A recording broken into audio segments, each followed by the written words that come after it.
वाह, शकील रहबर की एक यही आदत मुझको अच्छी लगती है कि पढ़ने के दरमियान वो जो कुछ भी हासिल करते हैं सब अनाउंसर के लिए छोड़ कर जाते हैं।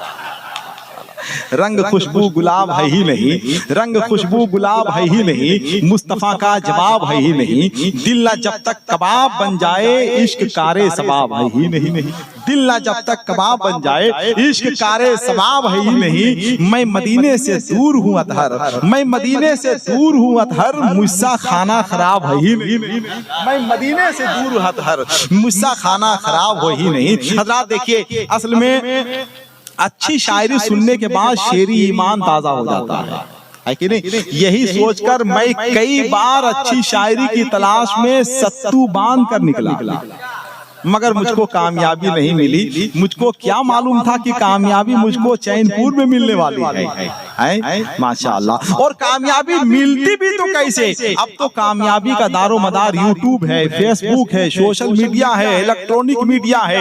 एक दौर था कि जब शायर का कलाम सीना बसीना हजारों मील का सफर तय कर लिया करता था। एक शायर को इज्जत और एहतराम की नजरों से देखा जाता था, मगर अब हालात बदल गए हैं, अब कदरें तब्दील हो गई हैं, मिजाज में गैर मामूली इनकलाब बरपा हुआ है। अगर आज के दौर में अल्लामा इकबाल होते तो उन्हें शायरी के साथ साथ हवाई फायरिंग भी करना पड़ती, तब कहीं जाकर कौम बेदार होती।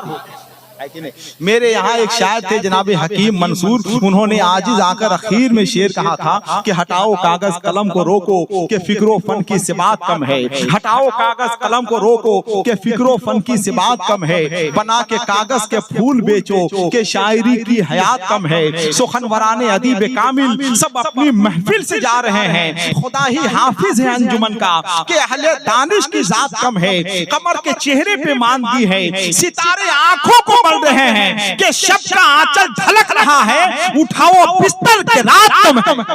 इस सूरत हाल से शायर गुजर रहा है और गुजरता है, तब कहीं जाकर उसकी शायरी को तमाम हासिल होता है और इस्तक़लाल हासिल होता है। लेकिन अब सूरत हाल ये है कि बात का लुत्फ बाकी नहीं है, लफ्ज की जुस्तजू रह गई है, राब्ते कट चुके हैं दिलों के, फोन की गुफ्तगू रह गई है। बाप दादा ने पौधे लगाए, हमने फल फूल सारे कमाए, अब तो फैले हुए आंगनों में बस पपीते की बू रह गई है। एक आदमी ने दूसरे से कहा, ये देखिए अखबार में अजीबो गरीब खबर छपी है। कहा क्या खबर छपी है? कहा खबर ये छपी है कि टूटी पटरियों पे ट्रेनें दौड़ती रही। दूसरे ने कहा इसमें कौन सी हैरत की बात है, यहाँ तो हर रोज टूटी सड़कों पे गाड़ियां दौड़ती हैं, टूटे हालात में जनता दौड़ती है, टूटे घरों में मुफलिसी दौड़ती है, टूटी वजारतों में हुकूमतें दौड़ती है। दौड़ती रहे, आप अपना काम कीजिए, लोगों को अपना काम करने दीजिए। क्या आपको मालूम नहीं कि जब इंसान माइक पर होता है, फूल उसके गले में होता है, तो ये उसकी जिंदगी की खूबसूरत यादगार रात होती है। जब इंसान बिस्तर पे होता है, फूल उसके गले में होता है, तो ये उसकी जिंदगी की आखिरी यादगार रात होती है। जब कोई बच्चा खराब हो जाए तो लोग कहते हैं टेलीविजन ने बच्चे को खराब कर दिया है, और अगर टेलीविजन खराब हो जाए तो लोग कहते हैं बच्चे ने टेलीविजन को खराब कर दिया है। हमारे मुल्क की सियासी हालत का अंदाजा आप इससे कर सकते हैं कि फूलन देवी डकैत होने के बावजूद चुनाव जीत जाए, किरण बेदी पुलिस अफसर होने के बावजूद चुनाव हार जाए। कोई इंसान इतना खूबसूरत नहीं होता है जितना उसे पर्दे पे दिखाया जाता है, और कोई इंसान इतना बदसूरत भी नहीं होता है जितना उसे आधार कार्ड में दिखाया जाता है।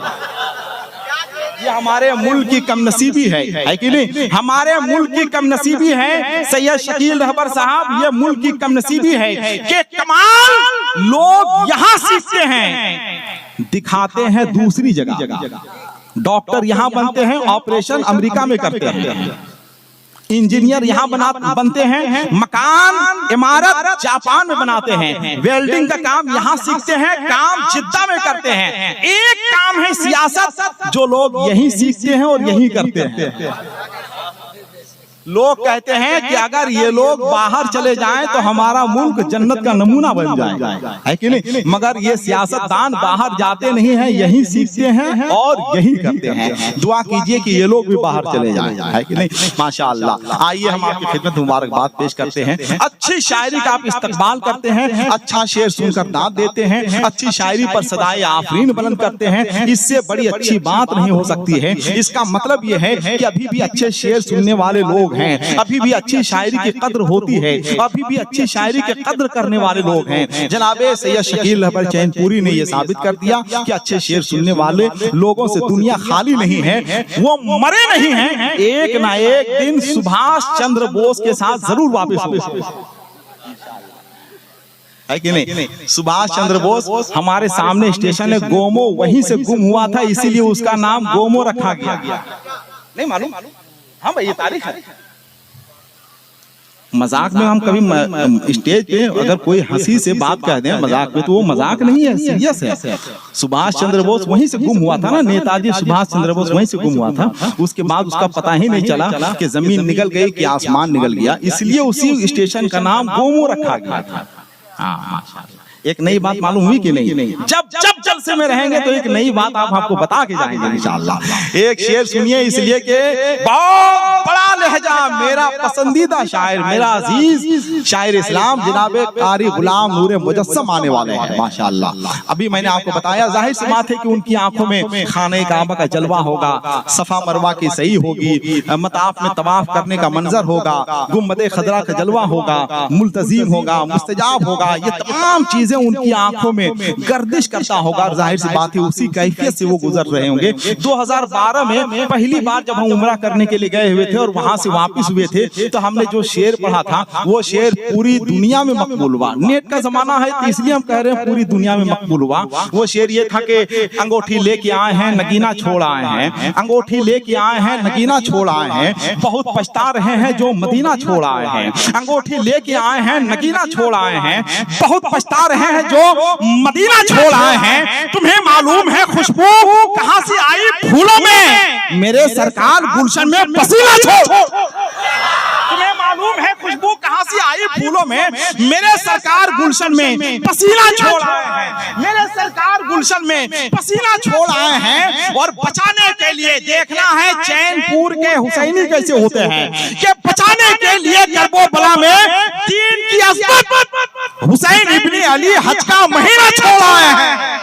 बचाने के लिए करबला में दीन की अज़मत हुसैन इब्ने अली हज का महीना छोड़ आए हैं, हुसैन इब्ने अली हज का महीना छोड़ आए हैं। अंगूठी लेके आए हैं नगीना छोड़ आए हैं, बहुत पछता रहे हैं जो मदीना छोड़ आए हैं। 21वीं सदी का खूबसूरत नात का लहजा जिसे हम कह सकते हैं शायर इस्लाम जनाबे कारी गुलाम नूरे मुजस्सम की शक्ल में अल्हम्दुलिल्लाह पूरे मुल्क में एक धमक है, एक आवाज है, एक लहजा है, एक डिक्शन है जनाबे कारी गुलाम नूरे मुजस्सम का। लेकिन कहा गया है, मुफक्किरीन ने कहा है कि जब ऊंट से दोस्ती करना हो तो अपना दरवाजा ऊंचा कर लो ताकि तुम्हें परेशानी ना हो, है कि नहीं? तो जाहिर सी बात है शायरी के ऊंट का नाम है, यानी बहुत बड़े लहजे का नाम है जनाबे कारी गुलाम नूरे मुजस्सम। जब आप इनसे दोस्ती करना चाहते हैं, जब इनकी शायरी तक पहुंचना चाहते हैं, तो जरा अपने सुनने का मेयार भी बढ़ा लीजिए। जितने लोग बैठे हुए हैं जरा एक बार मुस्कुराते हुए जरा एक बार अपने हाथों को उठाकर बोल दें सुभान अल्लाह,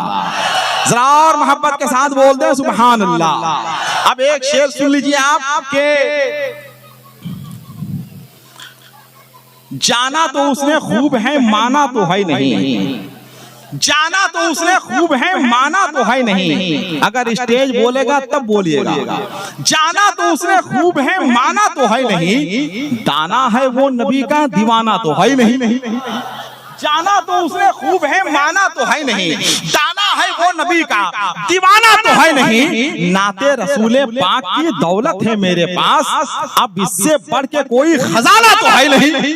नाते रसूले पाक की दौलत है मेरे पास, अब इससे बढ़ के कोई खजाना तो है नहीं। इस बार अपने घर से निकलना है सोचकर, वापस नबी के शहर से आना तो, इस बार अपने घर से निकलना है सोचकर, वापस नबी के शहर से आना तो है नहीं। अब भी हुसैनियत का है बाकी वही मिजाज, कट जाए सर बला से शख्सियत जलवाबार है। ये आपकी खुशनसीबी है, आपने ईद का चांद देखा था, दूसरे दिन आपकी ईद हुई थी, आज मसौली का चांद निकला है अल्हम्दुलिल्लाह। आज मसौली का चांद निकला है और बरेली शरीफ की आसमान से निकला है है कि नहीं? बरेली शरीफ के आसमान से निकला है। नजर में है बहिश्ते हुस्न की तस्वीर तो देखो, नजर में है बहिश्ते हुस्न की तस्वीर तो देखो, मुझे देखो मेरे इस ख्वाब की ताबीर तो देखो, और हवा क्या लग गई बीमार खुद ही हो गया अच्छा, तबीबो दामने सरकार की तासीर तो देखो। हवा क्या लग गई बीमार खुद ही हो गया अच्छा, तबीबो दामने सरकार की तासीर तो देखो। चलो तुम जो कहोगे हम उसे तस्लीम कर लेंगे, मगर पहले बरेली का हमारा पीर तो देखो। चलो तुम जो कहोगे हम उसे तस्लीम कर लेंगे, मगर पहले बरेली का हमारा पीर तो देखो। और देखने की सलाहियत खत्म हो गई हो तो बरेली का सुरमा लगा कर देखो, मगर देखो बुग़्ज़ो इनाद और हसद का चश्मा उतार कर देखो, मगर देखोगे तब ना आला हजरत का जलवा नजर आएगा, देखोगे तब ना सरकार मुफ्ती आज़म हिंद का फतवा नजर आएगा, देखोगे तब ना सरकार ताजुश शरिया का जज्बा नजर आएगा। एक नूर के पैकर की तरफ देख रहे हैं, हम माहे मनव्वर की तरफ देख रहे हैं। जब से मेरा सर आपके कदमों पे झुका है, सब लोग मेरे सर की तरफ देख रहे हैं, और अख्तर की निगाहों में है गुलजार का जलवा, गुलजार भी अख्तर की तरफ देख रहे हैं, गुलजार भी अख्तर की तरफ देख रहे हैं, गुलजार भी अख्तर की तरफ देख रहे हैं। जिनके इखलाक की गठरियां नेकियों से लदी बंधी हैं, जिनकी पेशानियों से ज़ुहद और तकवा का नूर उबल रहा है, जिनकी खुशनसीब सांसें इश्क़ रसूल की हिद्दत से महक रही हैं, जिनके चेहरे पे तकद्दुस का सूरज चमक रहा है, जिनकी आंखें मोहब्बत रसूल से वज़ूशुदा हैं। जब सरकार गुलज़ारे मिल्लत की शख्सियत का सूरज बरेली शरीफ के आसमान से तुलू होता है, तो किसी भी नजीसो नंगो तारीख के गदले खेमों से निकलने वाले अंधेरों के काफले फौरन वापस चले जाया करते हैं। सरकार गुलज़ारे मिल्लत का इख्तिसास ये है कि वो पानी भी पीते हैं तो मसलके आला हजरत के लिए,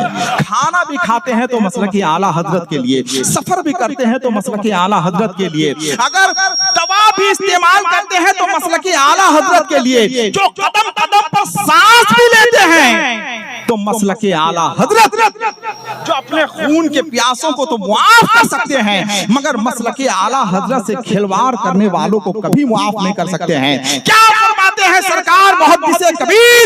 फरमाते हैं कि इस दौर के सबसे बड़े पीर का नाम गुले गुलज़ारे मसलके आला हजरत हुजूर गुलज़ारे मिल्लत है। आज के पीर मुरीद को तलाश करते हैं, मगर अल्हम्दुलिल्लाह मसलके आला हजरत की हक़ानियत का अलम बुलंद करने वाली शख्सियत सरकार गुलज़ारे मिल्लत की शख्सियत यह है कि पूरा मुल्क नहीं पूरी दुनिया उनकी तारीख के लिए परेशान है। पूरी दुनिया की बात कर रहे हैं, पूरी दुनिया परेशान है। मेरी समझ में ये बात मेरी समझ में नहीं आ रही है कि आपको आसानी के साथ तारीख कैसे मिल गई। ये आपकी भी शनाफत नफ्सी है और सरकार गुलज़ारे मिल्लत की करामत है कि आपको तारीख मिल गई। आइए हम गुजारिश करेंगे, जिंदगी और मौत का कोई भरोसा नहीं है। बहुत सारे लोग नौजवान हमारे पास आए, उन लोगों ने कहा हजरत ऐलान कर दीजिएगा कि जो लोग मुरीद होंगे, जो लोग शर्फ़े बैत से मुशर्रफ होना चाहते हैं, वो हुजूर गुलज़ारे मिल्लत के दामन करम से वाबिस्ता हो जाएं। मैंने कहा भाई मैं सरकार गुलज़ारे मिल्लत के साथ एक दो नहीं सैकड़ों जलसे में रहा हूँ, इसकी नौबत ही नहीं आती है कि ये ऐलान किया जाए कि आप हुजूर गुलज़ारे मिल्लत से मुरीद हो जाए। इसकी नौबत नहीं आती है, वो दूसरे लोगों का ऐलान होता है जिनकी ख्वाहिश होगी, जिनका मुकद्दर बेदार होगा, जिनकी आंखें खुली होगी, अल्लाह ने जिनके मुकद्दर में लिख दिया होगा गुलामी, इंशाअल्लाह वो लोग सरकार गुलज़ारे मिल्लत के दामन करम से वाबिस्ता जरूर हो जाएंगे। आप देख रहे हैं सरकार गुलज़ारे मिल्लत की सामने मौजूदगी में इस वक्त हिंदुस्तान की एक बहुत अजीम शख्सियत, बहुत ही इल्मी, अदबी, फिक्री और मरकजी शख्सियत खलीफा ताजुश शरिया, खलीफा मुहद्दिस कबीर, खलीफा हुजूर गुलज़ारे मिल्लत इस वक्त हमारे और आपके सामने मुफक्किर इस्लाम हजरत अल्लामा मुफ्ती शमशाद अहमद साहब क़िबला इस्माइल सरकार ताजुश शरिया के बाजू की हैसियत से, दस्ते रास्त की हैसियत से, अल्हम्दुलिल्लाह इल्मी कामों में मुआविन की हैसियत से हजरत अल्लामा मुफ्ती शमशाद अहमद साहब क़िबला इस्माइल की एक हैसियत और एक अहलियत और एक काबिलियत है। अल्हम्दुलिल्लाह पूरे मुल्क नहीं बल्कि पूरी दुनिया के लिए उनकी शख्सियत मोहताज तारुफ नहीं। अल्हम्दुलिल्लाह। देखिए जलसे रोज होते हैं, तकरीरें कभी कभी होती हैं, तकरीरें रोज होती हैं, नतीजे कभी कभी निकलते हैं, नतीजे रोज निकलते हैं, मगर उसकी अच्छे असरात कभी कभी मुरतब हुआ करते हैं। आइए, हिंदुस्तान के एक बहुत अजीम शख्सियत है, पहले उनकी तकरीर होगी, फिर उसके बाद जनाबे तुफैल शमसी होंगे, जनाब कारी गुलाम नूर मुजस्सम होंगे, फिर सरकार गुलजारे मिल्लत के जलवों से हम फैज़याब भी होंगे, और सरकार गुलजारे मिल्लत का पैगाम भी इंशाअल्लाह सुनेंगे कि सरकार गुलजारे मिल्लत का पैगाम क्या है, इंशाअल्लाह ये भी सुनेंगे। मगर आइए पहले तकरीर सुन लें। जितने लोग बैठे हुए हैं सब लोग अपने हाथों को उठाकर इस्तकबाल करें। नारे तकबीर, नारे रिसालत, आमदे हुजूर सैयदी सरकार गुलजारे मिल्लत, गुले गुलजारे मसलके आला हज़रत, जानशीने सरकारे मसौली, खलीफे ताजु शरिया हजरत अल्लामा मुफ्ती शमशाद अहमद साहब क़िबला मिसबाही। नारे तकबीर, नारे रिसालत।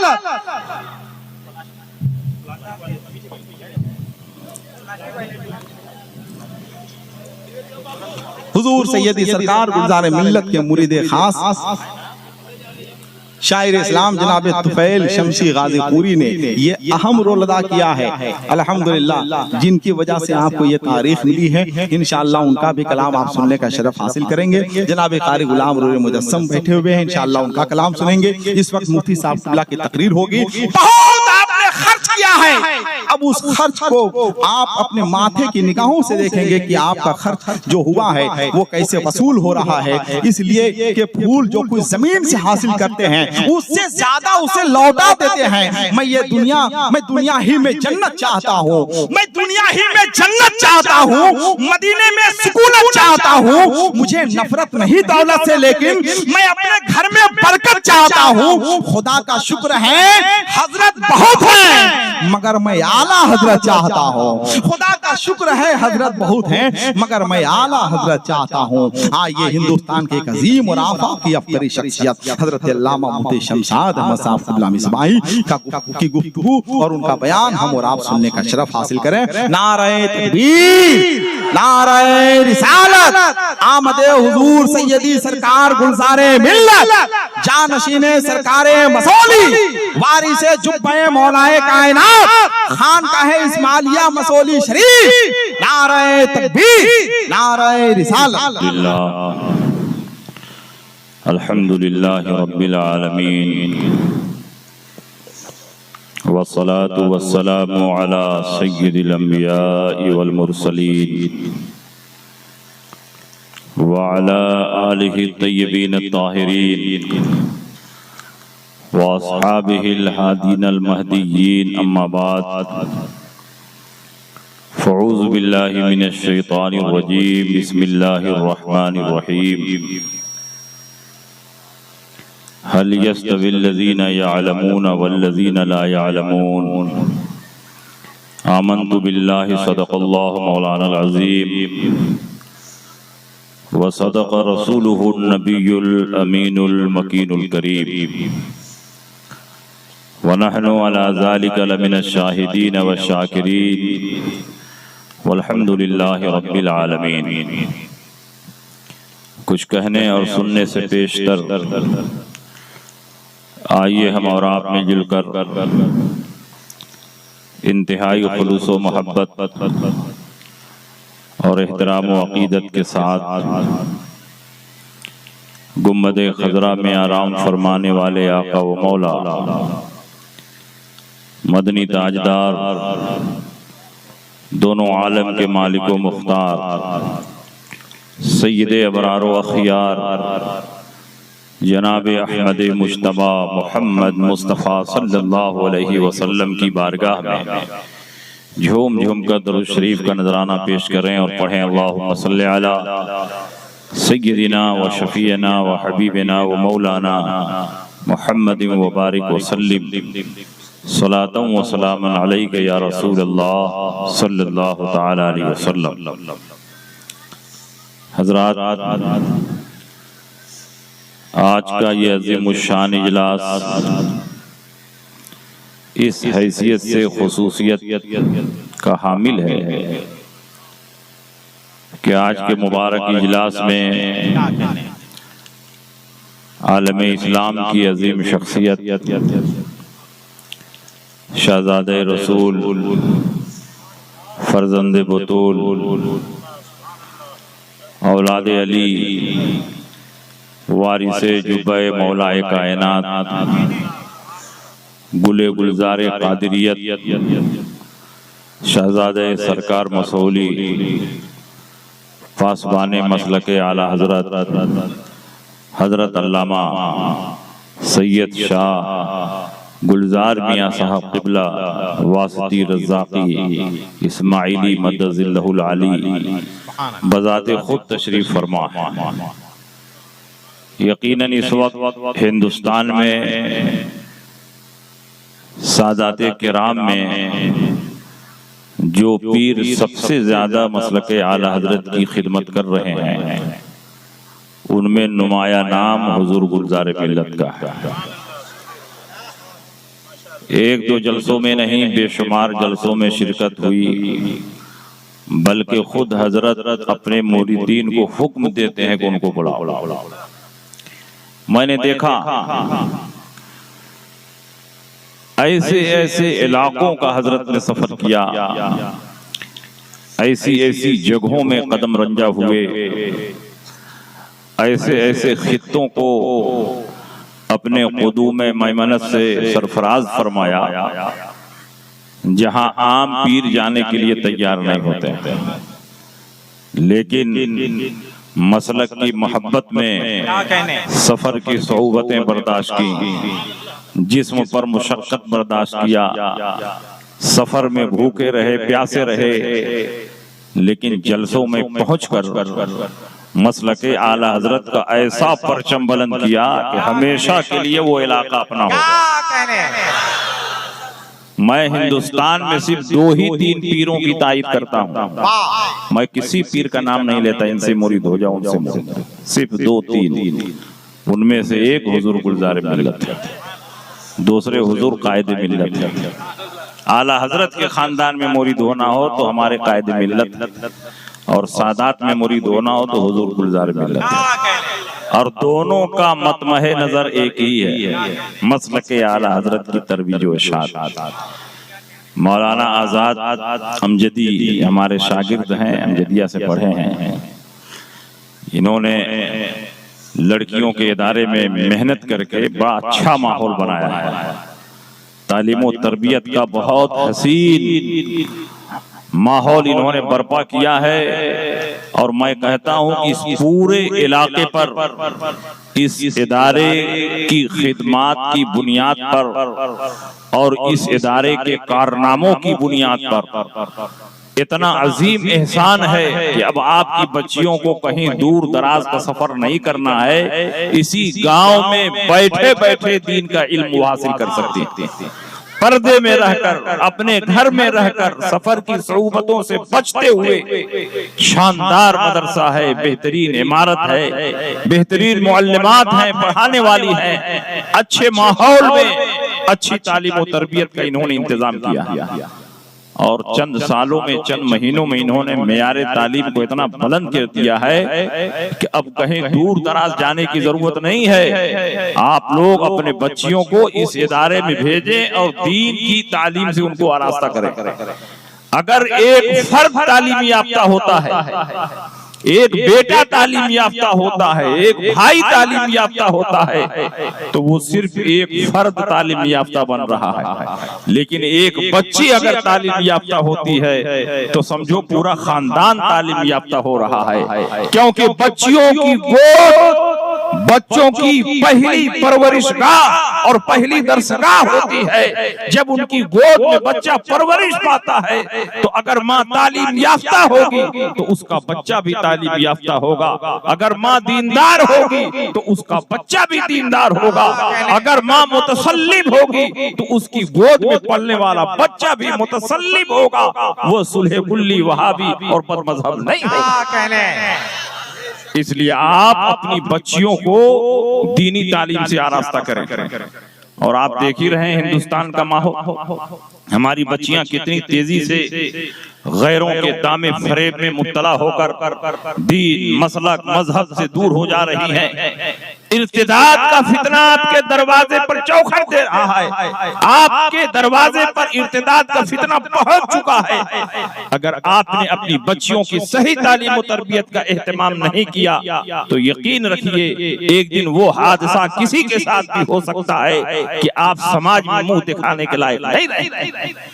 इसलिए आप अपने बच्चियों को अच्छा से अच्छा खिलाएं, अच्छा से अच्छा पहनाएं, लेकिन उनकी तालीम और तरबियत पर बहुत कड़ी नजर होनी चाहिए। गैरों से बच्चियों का कोई साजबाज ना हो, कोई ताल्लुक ना हो, मोबाइल का गलत इस्तेमाल ना हो, गैर मुस्लिम लड़कों से दोस्ती ना हो। और ये सब कुछ उसी वक्त मुमकिन है और उसी वक्त हो सकता है जब आप अपनी बच्चियों को दीनी तालीम से आरास्ता करें और हजरत फातिमा ज़हरा की सच्ची कनीज बनाएं।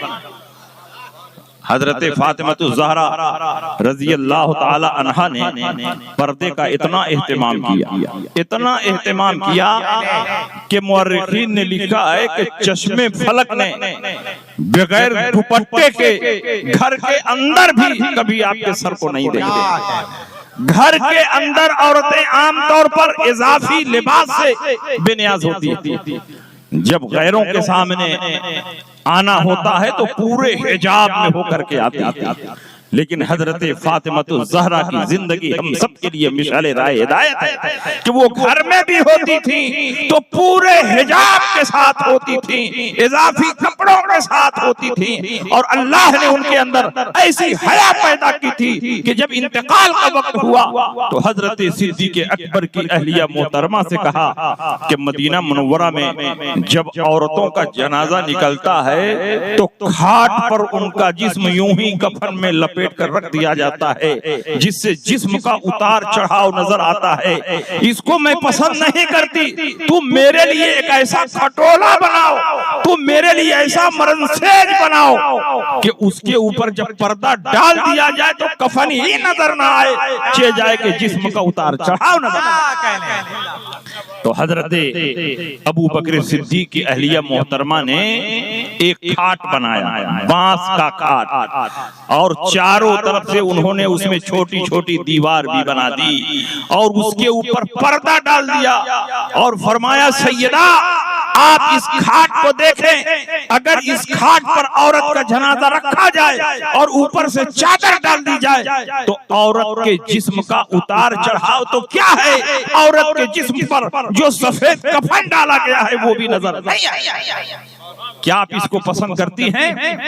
हजरत फातिमा ज़हरा ने कहा कि बिल्कुल मुझको ये बहुत पसंद है। जब मेरा इंतकाल हो जाए तो इसी खाट पर मुझको सुला देना, ऊपर से चादर डाल देना ताकि किसी इंसान की नजर मेरे कफन पर भी न पड़ने पाए। नबी की बेटी फातिमा ज़हरा जिनको अल्लाह ने महफूज बनाया था, वो गुनाहों से महफूज थी, उनका एक भी कदम शरीयत के खिलाफ उठ नहीं सकता था। उसके बावजूद भी उन्होंने पर्दे का इतना एहतमाम किया कि इंतकाल के बाद का इंतजाम अपनी जिंदगी में कर लिया। इसीलिए अल्लाह रब्बुल इज्जत ने उनकी अदा को पसंद करते हुए पुल सिरात पर भी उनके पर्दे का इंतजाम फरमा दिया। अल्लाह के नबी सय्यदे आलम सल्लल्लाहु अलैहि वसल्लम इरशाद फरमाते हैं कि नबी की बेटी फातिमा ज़हरा जब पुल सिरात से गुजरेंगी तो अहले महशर को निदा दी जाएगी, या अहलल महशर नकिसू रुऊसकुम वगुद्दू अबसारकुम फइन्न फातिमा बिन्त मुहम्मदिन तमुर्रु मअ 70,000 मिनल हुरिल ईन। ऐ अहले महशर अपनी अपनी निगाहें झुका लो, अपनी अपनी गर्दनें झुका लो, आंखें बंद कर लो, क्योंकि पुल सिरात से कोई और नहीं, नबी की बेटी फातिमा ज़हरा 70,000 हूरों के साथ गुजरने वाली। नारे तकबीर, नारे रिसालत, हुजूर सैयदी सरकार गुलजारे मिल्लत खानकाह इस्माइलिया मसौली शरीफ। तो इस शान से हजरत फातिमा ज़हरा पुल सिरात से गुजरेंगे। बताओ दुनिया में किसकी बेटी है कि जब वो पुल सिरात से गुजरेगी तो तमाम अहले महशर को हुक्म दिया जाएगा आंखें बंद कर लो, सर झुका लो, निगाहें नीची कर लो, क्योंकि फला की बेटी गुजरने वाली। पूरी कायनात में एक सैयदे कायनात है कि जब आप पुल सिरात से गुजरेंगी तो अहले महशर को निदा दी जाएगी, ए अहले महशर गर्दन झुकाओ, निगाहें बंद कर लो, क्योंकि कोई और नहीं बल्कि नबी की बेटी फातिमा ज़हरा 70,000 हूरों के साथ गुजरने वाले। उन्होंने दुनिया में पर्दे का एहतमाम किया तो अल्लाह ने पुल सिरात पर उनके पर्दे का इंतजाम फरमाया। तो बताइए आप अपनी बेटियों के लिए पर्दे का इंतजाम करेंगे कि नहीं करेंगे? अपनी बेटियों के लिए हिजाब का इंतजाम करेंगे कि नहीं करेंगे? और अपनी बच्चियों को दीनी तालीम से आरास्ता करना लाजिम और जरूरी, इसलिए आप मदरसे में भेजें और अपनी बच्चियों को आला से आला तालीम दिलवाएं। और याद रखें, ये इल्म ही की बरकत है कि आज इंसान परिंदों की तरह फजा में उड़ रहा। ये इल्म का नतीजा है कि आज इंसान मछलियों की तरह पानी में तैर रहा है। ये इल्म का कमाल है कि हजारों फीट नीचे जो डीजल और पेट्रोल का जखीरा है उसको इंसान तलाश करके मशीनों के जरिए निकाल रहा है और अरबों डॉलर कमा रहा है। ये किसका कमाल है? ये इल्म का कमाल है, ये साइंस का कमाल है, ये टेक्नोलॉजी का कमाल है। इसलिए जरूरी है कि हम अपने बच्चों को तालीम से आरास्ता करें ताकि हमारा बच्चा दीन में भी कामयाब हो, दुनिया में भी कामयाब हो। और याद रखिए, दीनी तालीम की बरकत कुछ और ही है। दीनी तालीम से आदमी दुनिया में भी कामयाब होता है, आखिरत में भी कामयाब होता है। दुनिया में भी उसकी इज्जत बढ़ती है। और इज्जत के लिए जरूरी नहीं कि आला खानदान में पैदा हो तब उसकी इज्जत होगी। अगर अदना खानदान में पैदा हो रहा है और नबी के इल्म का वारिस है तो दुनिया वाले उसको अपने सर का ताज बनाते हैं। आला हजरत इमाम अहमद रजा फाजिल बरेलवी सैयद नहीं थे, शेख नहीं थे, सिद्दीकी नहीं थे। आला हजरत इमाम अहमद रजा मुगल पठान थे, लेकिन पठान ने नबी के इल्म को सीखा, नबी के इल्म को हासिल किया तो अल्लाह ने नबी का वारिस बना दिया। और ऐसे वारिस बने कि बड़े बड़े सादात आला हजरत इमाम अहमद रजा को अपने सर का ताज बनाया। जिंदाबाद जिंदाबाद, ये शान है। जिंदाबाद जिंदाबाद। हजरत इमाम आजम अबू हनीफा कौन है? इमाम आजम अबू हनीफा 4 इमाम हैं जिनकी पैरवी की जाती है। अहले सुन्नत के 4 इमाम, इमाम आजम अबू हनीफा, इमाम शाफी, इमाम मालिक, इमाम अहमद इब्न हम्बल, इन्हीं 4 इमामों की पैरवी की जाती है। 3री सदी हिजरी के बाद पूरी दुनिया के मुसलमानों का इस बात पर इजमा और इत्तेफाक हो गया कि अब अहले सुन्नत इन्हीं 4 मसालिक में मुनहसिर हैं। आदमी चाहे हनफी हो, शाफी हो, मालिकी हो, हम्बली हो, जो इन 4 से बाहर हुआ वो हकीकत में अहले सुन्नत से खारिज। वो इमाम आजम अबू हनीफा सय्यद नहीं थे, वो कुरैशी नहीं थे, वो अरब के नहीं थे, वो अजमियुन नस्ल थे। उनके दादा कूफा में मुसलमान हुए और उनके दादा के घर एक बच्चा पैदा हुआ जिनका नाम साबित है। जब हजरत अली करमल्लाहु ताला वजहुल करीम ने कूफा को मरकज़े खिलाफत बनाया तो हजरत अली के पहुंचने से पहले अब्दुल्लाह इब्न मसऊद रज़ियल्लाहु ताला अन्हु कूफा में पहुंच चुके थे और नबी के इल्म का दर्स दे रहे थे, नबी की हदीसों को आम कर रहे थे। जब अब्दुल्लाह इब्न मसूद कूफे में पहुंचे तो चंद लोग हदीस सीखने वाले थे, लेकिन चंद ही सालों के बाद अब्दुल्लाह इब्न मसूद रज़ियल्लाहु ताला अन्हु ने पूरे कूफा को इल्म हदीस से भर दिया। ये वही अब्दुल्लाह इब्न मसूद हैं जिनके बारे में रसूल पाक सय्यद आलम सल्लल्लाहु अलैहि वसल्लम इरशाद फरमाते हैं, रज़ीतु लि उम्मती मा रज़िया लहा इब्न उम्म अब्द व सखितु लि उम्मती मा सखित लहा इब्न उम्म अब्द। यानी इब्न मसऊद, मैं अपनी उम्मत के लिए वही पसंद करता हूँ जो अब्दुल्लाह इब्न मसूद मेरी उम्मत के लिए पसंद करते हैं। मैं अपनी उम्मत के लिए उस चीज को नापसंद करता हूँ जो अब्दुल्लाह इब्न मसूद मेरी उम्मत के लिए नापसंद करते हैं।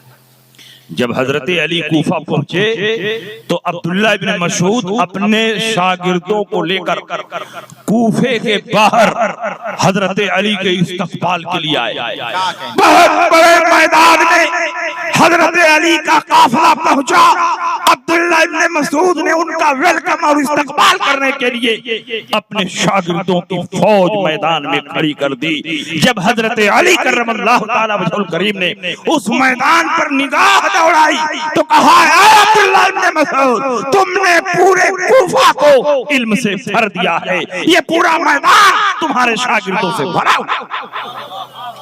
ये किसकी बरकत थी? ये इल्म की बरकत थी। हजरत अली की खिदमत में इमाम आजम अबू हनीफा के दादा हमेशा इक्तिसाबे फैज के लिए जाते थे और उनके घर जब हजरत साबित पैदा हो गए तो उनको भी गोद में लेकर के हजरत अली के पास जाते थे। अब देखो बुजुर्गों की दुआओं का क्या कमाल, बुजुर्गों की दुआओं का क्या असर है। एक दिन इमाम आजम अबू हनीफा के दादा ने कहा, हुजूर इस बेटे के लिए भी दुआ फरमा दें, साबित के लिए भी दुआ फरमा दें। हजरत अली की निगाह विलायत देख रही थी। हजरत अली ने इरशाद फरमाया, इसकी नस्ल से परवरदिगार आलम एक ऐसा बेटा पैदा फरमाने वाला है जो अपने इल्म से पूरी दुनिया को मुनव्वर व मुजल्ला कर देगा। उसी साबित के बेटे का नाम इमाम आजम अबू हनीफा है, जिन्होंने पूरी दुनिया को इल्म से सैराब ये इमाम आजम अबू हनीफा। और इमाम आजम अबू हनीफा ने बहुत जमाने के बाद इल्म हासिल करना शुरू किया। बहुत बड़े हो गए थे। एक मर्तबा बाजार जा रहे थे, किसी ने पूछा कि अगर अपनी बीवी को सुन्नत के मुताबिक मैं तलाक देना चाहूं तो कैसे तलाक? इमाम आजम अबू हनीफा को यह मसला मालूम नहीं था, क्योंकि इल्म फिक़्ह उन्होंने पढ़ना शुरू नहीं किया था। तो आपको बड़ी गैरत और हया मालूम हुई। उसके बाद हजरत हम्माद की दरसगाह में पहुंचकर इल्म फिक़्ह हासिल करना शुरू किया और 18 साल तक मुसलसल इमाम आजम अबू हनीफा इल्म फिक़्ह हासिल करते रहे और इतने बड़े फकीह बने, इतने बड़े मुहद्दिस बने कि इमाम आजम अबू हनीफा ने अपनी जिंदगी में 86,000 मसाइल का इस्तिंबात और इस्तिखराज फरमाया और 30,000 मसाइल इबादत से मुतालिक निकाले और बाकी मसाइल मुआमिलात से मुतालिक निकाले। और एक बात और है, हर जमाने में लोग समझते हैं कि जो अच्छी तकरीर कर लेता है वो बहुत बड़ा आलिम। आप लोग भी ऐसा ही समझते हैं ना? आपसे पूछा जाए कि हिंदुस्तान का सबसे बड़ा आलिम कौन है तो आप कहेंगे हाशमी और वैदुल्लाह। लेकिन ऐसा नहीं, तकरीर करना एक अलग चीज है, इल्म एक अलग चीज है। इमाम आजम अबू हनीफा जब इल्म में उतना मशहूर नहीं हुए थे, लेकिन उसके बावजूद बड़े बड़े मसाइल को वो हल फरमा दिया करते थे। लेकिन माँ की नजर में बेटा जो होता है वो बेटा ही रहता है, चाहे जितना बड़ा आलिम और मुफ्ती हो जाए, माँ समझती है कि ये तो बच्चा है। तो आपकी वालिदा मोहतरमा को कोई मसला पूछना होता था तो कूफा में एक बहुत बड़े मुकर्रिर और खतीब थे, तो फरमाती थी कि बेटा खतीब साहब के पास जाओ और उनसे पूछ के आओ, क्योंकि वही सबसे बड़े आलिम। इमाम आजम अबू हनीफा उनके पास जाते, उनसे पूछते तो खतीब साहब मुंह ताकते। कहा कि मेरी वालिदा का हुक्म है कि उन्हीं से पूछ करके आओ। तो कहा कि हुजूर आप मुझको बता दे, मैं आपको बता दूं, आप अपनी माँ को बता दे। क्या कहने, जिंदाबाद जिंदाबाद। तो इमाम आजम अबू हनीफा खतीब साहब को बताते और खतीब साहब इमाम आजम को बताते और इमाम आजम अपनी वालिदा को बताते कि खतीब साहब ने ऐसा बताया। क्या कहने, एक मर्तबा कोई अहम मसला फंस गया। इमाम आजम अबू हनीफा की वालिदा मोहतरमा ने कहा, चलो मैं खुद तुम्हारे साथ चलती हूँ, पता नहीं तुम आ करके मुझको सही ढंग से बता पाओ कि ना बता पाओ, मैं खुद तुम्हारे साथ चलती हूँ। साथ में गई और खतीब साहब से अपना मसला पूछा। इमाम आजम अबू हनीफा वहीं खड़े थे। अब खतीब साहब कभी उधर देख रहे हैं, कभी इधर देख रहे हैं। पहले तो काम चल जाता था। सामने माँ खड़ी है तो इमाम आजम ने कहा कि हुजूर इसका जवाब आप अता फरमा दें।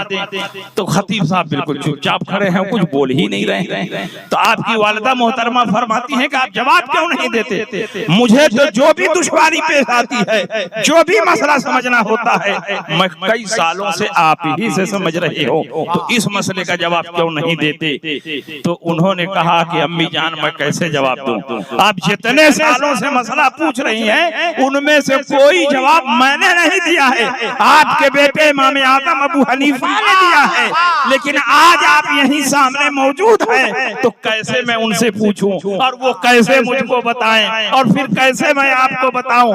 बात यह है कि आज तक मैंने कोई मसला आपको नहीं बताया, बल्कि जितने मसाइल आपने पूछे हैं सबका जवाब आपके बेटे इमाम आजम अबू हनीफा ने दिया।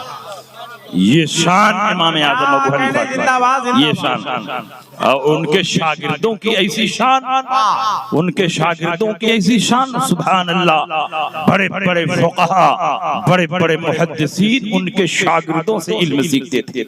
रसूल पाक ने बहुत पहले इरशाद फरमाया था, अभी इमाम आजम पैदा नहीं हुए थे, रसूल पाक ने उनके पैदा होने की बशारत दी। लौ कानल इल्म इंद सुरैया लना लहू रजुल मिन अबनाए फारिस, अगर इल्म सुरैया की बुलंदी पर भी होगा तो फारिस का रखने वाला उतार लाएगा और लोगों में तकसीम कर देगा। फारिस में बड़े बड़े उलमा पैदा हुए, लेकिन इमाम आजम अबू हनीफा के बराबर कोई पैदा नहीं हुआ।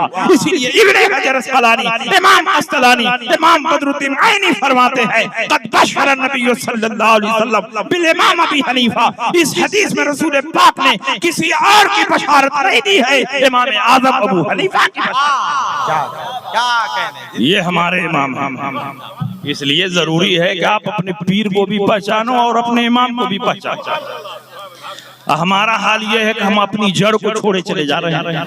देवबंदी जो है फिक़्ह हनफी कॉन्फ्रेंस कर रहे हैं, इमाम आजम अबू हनीफा कॉन्फ्रेंस कर रहे हैं, इज्तिहाद और तकलीद कॉन्फ्रेंस कर रहे हैं, और हम लोग वो कर ही नहीं पा रहे। तो हमारी जड़ सहाबा है, ताबईन है, तबे ताबईन है, अइम्मा मुज्तहिदीन है। ऐसा नहीं कि हमारा दीन और मसलक बरेली से जारी हुआ है, बल्कि हमारा दीन और मजहब मदीना मुनव्वरा से जारी हुआ है। और जिस दीन को सहाबा ने दुनिया के सामने पेश किया, उसी दीन को दलाइल की रोशनी में आसान करके इमाम आजम अबू हनीफा ने दुनिया के सामने पेश किया। और आखिर दौर में आला हज़रत इमाम अहमद रज़ा फाज़िल बरेलवी ने उसी इल्म को दलाइल की ज़बान अता करते हुए दुनिया के सामने सहाबा के दीन को पेश किया है। इसलिए हमारा दीन नया दीन नहीं है, जो सहाबा का दीन है, जो ताबईन का दीन है, जो तबे ताबईन का दीन है, जो चारों इमामों का दीन है, वही आला हज़रत इमाम अहमद रज़ा का। क्या कहने, और आला हजरत जिंदाबाद अजीमुल बरकत रजी अल्लाह ताला अन्हु इतने पक्के हनफी थे कि आप फतवा रज़िया का मुताला कीजिए, किसी भी मसले में आला हजरत इमाम अहमद रजा ने इमाम आजम अबू हनीफा की मुखालफत नहीं की।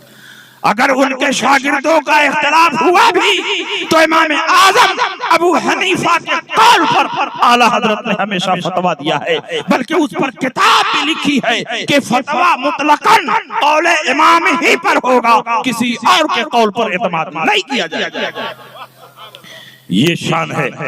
और इमाम आजम अबू हनीफा को इल्म की वजह से इतनी इज्जत मिली, इतनी करामत और शराफत मिली कि बड़े बड़े सादात इमाम आजम अबू हनीफा की पेशानी चूमते थे। और सादाते कराम का दिल बड़ा वसी होता था, उनके दिल में कीना नहीं होता, उनके दिल में बुग़्ज़ नहीं होता, वो फितरी तौर पर सखी होते हैं। रसूल पाक सय्यद आलम सल्लल्लाहु अलैहि वसल्लम के खून की बरकत का नतीजा है कि जितने सहीहुन नसब सादात हैं वो फितरी तौर पर सखी भी होते हैं, करीम भी होते हैं, और वो मिल्लत पर मेहरबान भी होते हैं। इमाम आजम अबू हनीफा हज के लिए गए, और इमाम आजम अबू हनीफा ने कितना हज किया है? आप लोगों में से कोई बता सकता है कितना हज किया? 50 हज किया। कितना हज किया है? 50 हज किया है। और जब हज के लिए जाते थे तो मक्का और मदीना में बड़े बड़े मशाइख मौजूद होते, उनकी बारगाह में पहुंचकर उनसे हदीसें सीखते, उनसे इल्म सीखते। इमाम आजम अबू हनीफा को इत्तला मिली कि खानदान रसूल के चश्मो चराग हजरत इमाम बाकिर रजी अल्लाह ताला अन्हो भी हज के लिए तशरीफ लाए हुए हैं। आप उनकी खिदमत में हाजिर हुए। आपके शागिर्द रशीद हजरत अब्दुल्लाह इब्न मुबारक ने आपका तारुफ करवाया कि ये फकीह इराक अबू हनीफा हैं। इतना सुनना था कि हजरत इमाम बाकिर के चेहरे पर गैज़ो गज़ब के आसार नुमाया हो गया। कहा तुम ही अबू हनीफा हो जो रसूल पाक की हदीसें अपनी अक्ल से, अपनी राय से रद्द कर देते हो। इमाम आजम अबू हनीफा ने कहा हुजूर, क्या कोई मुसलमान अपनी राय से और अपनी अक्ल से रसूल पाक की हदीसों को रद्द कर सकता है? कहा तुम्हारे बारे में इत्तला मिली है कि तुम दीन में कयास बहुत करते हो, तुम अक्ली घोड़ा बहुत दौड़ाते हो, तुमने रसूल पाक की हदीसों को भी रद्द कर दिया है। इमाम आजम ने कहा हुजूर, जिसने भी ये शिकायत पहुंचाई है गलत शिकायत पहुंचाई है। हुजूर अगर इजाजत दें तो मैं एक मसला आपसे पूछना चाहता था। और इमाम बाकिर कोई जाहिल नहीं थे, बल्कि उस दौर के इमामुल हुदा है। खानदान रसूल में बेहतरीन इल्म अमल के मालिक थे। हजरत इमाम ज़ैनुल आबिदीन के बेटे, इमाम हुसैन के पोते और रसूल पाक के नवासे हैं। हजरत इमाम बाकिर रज़ी अल्लाह ताला अन्हु ने कहा, बताओ क्या पूछना चाहते हो? इमाम आजम अबू हनीफा ने पूछा कि हुजूर, नमाज अफजल है कि रोजा अफजल है? नमाज अफजल है कि रोजा अफजल है? हजरत इमाम बाकिर ने फरमाया कि नमाज अफजल है, क्योंकि ईमान के बाद सारी इबादतों में सबसे अफजल नमाज अफजल है। इमाम आजम ने पूछा, नमाज अफजल है, औरतों को जब हैज आता है तो पीरियड के जमाने में जो नमाजें छूट जाती हैं उनकी कज़ा नहीं है, और जो रोजे छूट जाते हैं उनकी कज़ा है। जब नमाज रोजे से अफजल है तो क़यास का तकाजा ये है, अक्ल का तकाजा ये है कि जब रोजों की कज़ा हो रही है तो नमाज की कज़ा बदरजे औला होनी चाहिए। लेकिन मैं अपनी अक्ल की बुनियाद पर फतवा नहीं देता। मेरे सामने हजरत आयशा की हदीस है, हजरत उम्मे सलमा की हदीस है। ये हजरात फरमाती हैं कि जब हमें हैज आता और नमाजें छूटती तो रसूल पाक उन नमाजों की कज़ा का हुक्म नहीं देते, और जब रोजे छूटते तो रसूल पाक उन रोजों की कज़ा का हुक्म देते। वही फतवा तो मैं भी देता हूँ। उसके बाद कहा, हुजूर अगर इजाजत हो तो एक मसला और पूछ दो। कहा, पूछो, क्या पूछना चाहते हो? इमाम आजम ने फरमाया कि सिनफी एतबार से औरत ज़ईफ है या मर्द ज़ईफ है? सिनफी एतबार से औरत कमजोर है या मर्द कमजोर है? आपने फरमाया कि औरत ज़ईफ और कमजोर है। इमाम आज़म ने पूछा कि वरासत में डबल हिस्सा मर्द को मिलता है कि औरत को मिलता है? हजरत इमाम बाकिर ने फरमाया कि वरासत में मर्द को डबल हिस्सा मिलता है। इमाम आज़म ने फरमाया, अगर मैं अपनी राय से फतवा देता तो यह फतवा देता कि जो सिनफी एतबार से ज़ईफ और कमजोर हो उसको माल ज्यादा दिया जाए, उसको डबल हिस्सा दिया जाए। लेकिन मैं अपनी राय से फतवा नहीं देता, मैं कुरान की रोशनी में फतवा देता हूँ। लिज़करे मिस्लु हज़्ज़िल उन्सयैन, एक मुज़क्कर को दो मुअन्नस के बराबर दिया जाएगा। तो यही फतवा तो मैं भी देता हूँ। इतना सुनना था कि इमाम बाकिर खड़े हो गए, इमाम आज़म की पेशानी को बोसा दिया और कहा, मुबारक हो अबू हनीफा, जब तक तेरे जैसा इमाम इस धरती पर मौजूद है, रसूल की हदीसों को कोई बदल नहीं सकता, मेरे नाना जान के दीन को कोई बदल नहीं सकता। आज मेरे नाना जान की हदीसें जो महफूज हैं वो तुम्हारे जैसे इमामों की खिदमत का नतीजा। नारे तकबीर, नारे रिसालत, आमदे हुजूर सैयदी सरकार गुलजारे मिल्लत, तहफ्फुज़े ईमान कॉन्फ्रेंस। इसलिए इल्म की बरकत बेपनाह, किसी भी बिरादरी का आलिम हो, लोग सर का ताज बनाते हैं। मुसल्ले पर आपका इमाम खड़ा होता है तो आप नमाज पढ़ने जाते हैं तो ये नहीं देखते हैं कि ये शेख है, कि ये पठान है, कि ये सैयद है, कि ये अंसारी है, कि ये किस बिरादरी का है। सिर्फ इल्म वाला है, आपका इमाम है, आलिम है, हाफिज है, कारी है। तो अगर सैयद भी नमाज पढ़ने जा रहा है तो उसके पीछे नियत बांध कर खड़ा हो जाता है और उसकी पैरवी करता है। बताओ ये किसकी बरकत है, ये किसका एजाज है कि बड़े बड़े सादात इमाम के पीछे नियत बांधकर नमाज पढ़ रहे हैं और उसकी पैरवी कर रहे हैं। ये इल्म रसूल की बरकत है।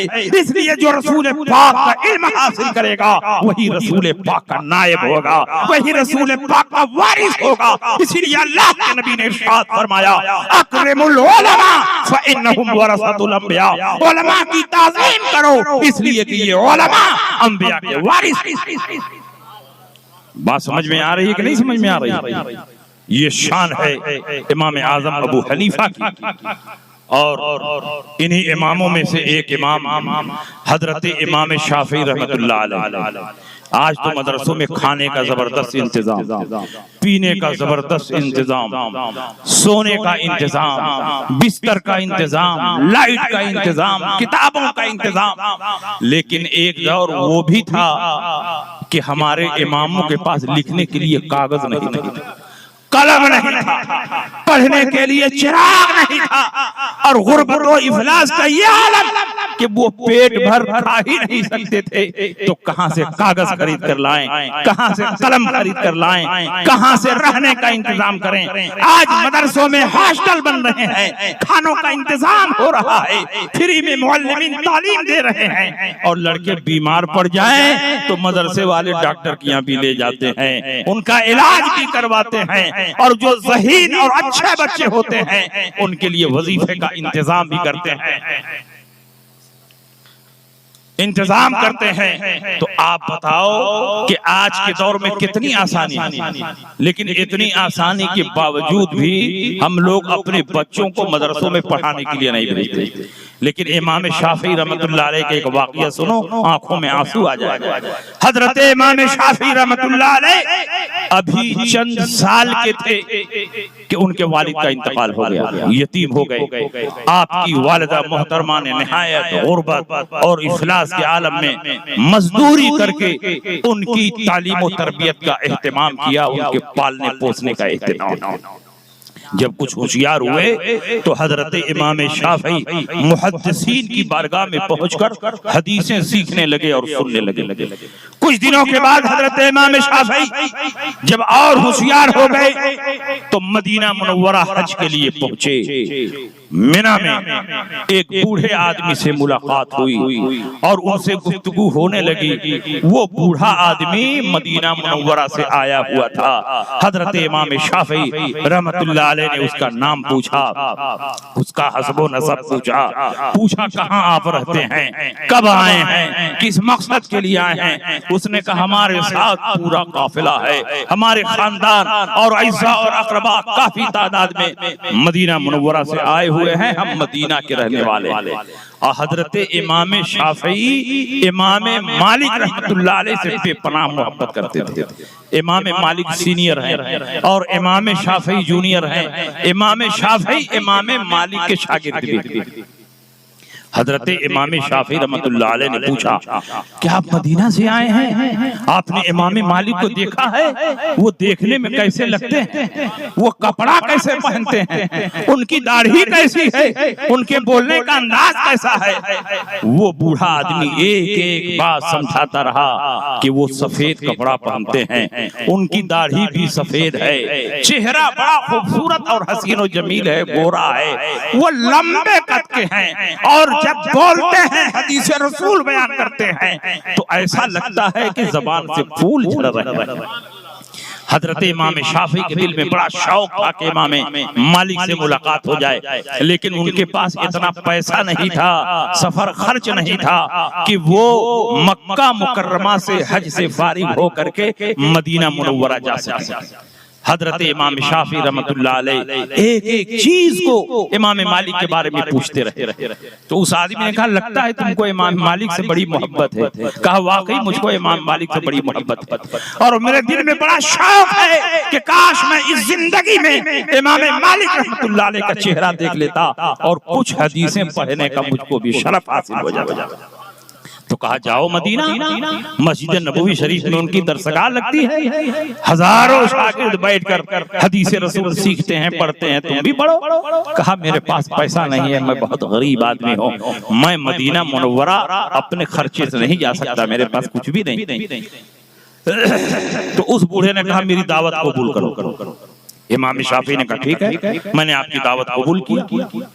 तो उस बूढ़े ने कहा, तब यहीं बैठ जाओ, खा लेते हैं। वहीं बैठ गए। उस बूढ़े आदमी ने अपना झोला खोला और उसमें चंद सूखी रोटियां थी। रोटियों को निकाला, कहा, लो यही दावत है, खाओ। हजरत इमाम शाफी शौक से खाने लगे और बेतकल्लुफ उसकी दावत को कबूल किया। उस बूढ़े ने कहा, लगता है तुम कुरैशी हो। कुरैशी का मतलब ये नहीं जो कुरैशी जो खानदान कुरैश से ताल्लुक रखते हैं। कहा, लगता है तुम कुरैशी हो। कहा, मैं कुरैशी हूँ, हमारे अजदाद कराम फलस्तीन में रहते थे और फिर वहां से वापिस आ गए। तो कहा कि कुरैशियों की एक आदत है कि वो दावत देने में भी बेतकल्लुफ होते हैं और खाने में भी बेतकल्लुफ होते हैं। तो कहा, देखो तुम मदीना मुनव्वरा जाने के लिए परेशान हो, हमारे साथ एक आदमी आया था और उसका यही मक्के में इंतकाल हो गया और उसका भुअरा ऊंट अभी खाली है, वो यहाँ से खाली मदीना मुनव्वरा जाएगा। मैं कोशिश करता हूँ कि उस खाली ऊंट पर तुमको बैठने की इजाजत मिल जाए। मैं उनके रिश्तेदारों से और उनके घर वालों से बात करता। हजरत इमाम शाफी ने कहा, आपका बड़ा एहसान होगा, आप उनसे बात करें, अगर वो लोग तैयार हो जाए तो आखिर ये ऊंट खाली ही जाएगा।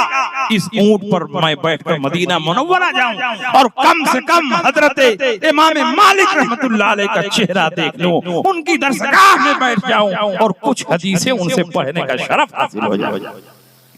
उसने अपने रिश्तेदारों से बात किया तो रिश्तेदारों ने कहा कि जब ऊंट खाली ही जाएगा और वो आदमी मदीना जाने के लिए इतना परेशान है तो ले लो, बैठ करके चला जाएगा।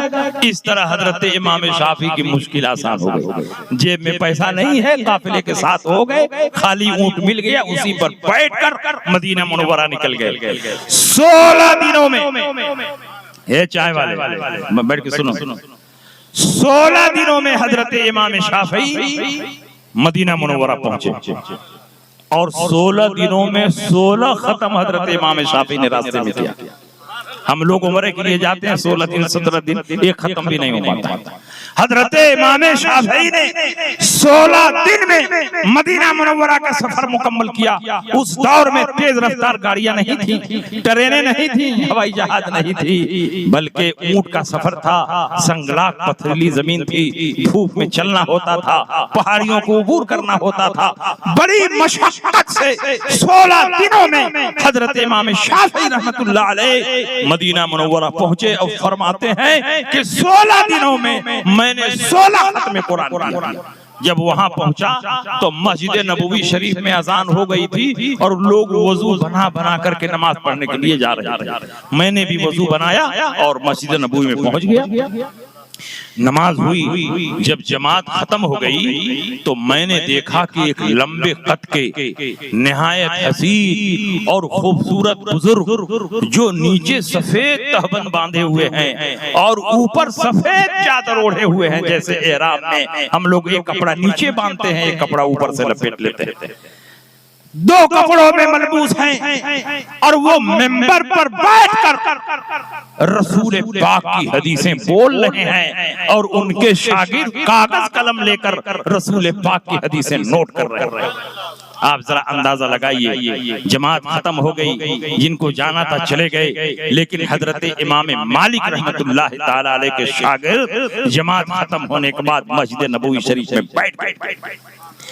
हजरत इमाम मालिक हदीसें बयान कर रहे हैं और हजरत इमाम मालिक के शागिर्द जिनके हाथों में कलम था, कागज था, वो कलम से कागज पर हदीसें नोट कर रहे हैं और हजरत इमाम शाफी तो इतने गरीब थे कि जब अपने घर भी थे तो उनको कलम और कागज मैसर नहीं था। वो ढूंढ ढूंढ करके ऊंटों की हड्डियां तलाश करके लाते थे, कूल्हे की हड्डी, शाने की हड्डी, और उसको अपने हाथों से घर में साफ करते थे, धूप में सुखाते थे। और जब हड्डियां सूख जाती थी तो उस्ताद जो कुछ हदीसें बयान करते थे उन ऊंटों की हड्डियों पर इमाम शाफी हदीसें लिखते थे। कौन जानता था कि हड्डियां तलाश करने वाला, हड्डियों पर लिखने वाला एक वक्त में इतना बड़ा इमाम बनेगा कि पूरी दुनिया में उसकी तकलीद करने वाले फैल जाएंगे।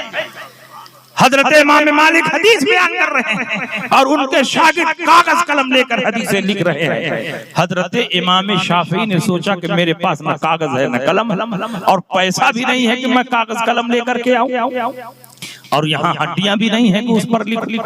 तो आगे एक तिनका गिरा हुआ था, वो तिनका उठाया और अपनी हथेली पर लिखने की नकल करने लगे। जो वो हदीस बोलते थे वो अपनी हथेली पर लिखते थे। सारे शागिर्द कागज कलम लेकर लिखते थे, लेकिन इमाम शाफी रहमतुल्लाह अलैह तिनका लेकर अपनी हथेली पर लिख रहे थे।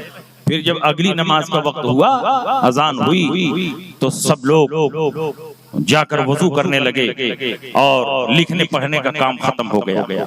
हजरत इमाम शाफी फरमाते हैं कि मेरा वजू था इसलिए मैं नहीं गया, वहीं बैठा रहा।